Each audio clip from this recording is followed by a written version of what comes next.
Hello guys, আমরা এই মুহূর্তে আছি সিলেট গ্রিন ব্রিজের নিচে। আর বন্যার পানি স্বাভাবিক অবস্থায় কমছে, কালকে থেকে অনেক কমছে। এই যে পানির স্রোত অনেক কম, আপনারা আতঙ্কিত হইবা না।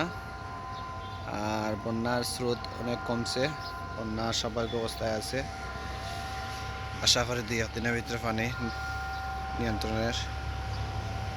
নিয়ন্ত্রণে চলে আসবে আশা করি। আর এই মুহূর্তে দেখেন পানিটা খুব স্লো স্রোত হচ্ছে, কোনো সমস্যা নাই।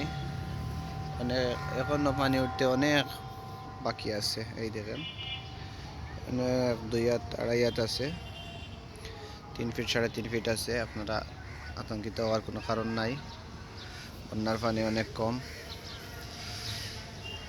2022 সালের বন্যার থেকে অনেক কম আছে। এই মুহূর্তে গ্রিন ব্রিজ এলাকায় আমরা অবস্থান করলাম। আর আশা করি 2-1 দিনের ভিতরে পানিটা স্বাভাবিক অবস্থায় ফিরে আসতে পারে।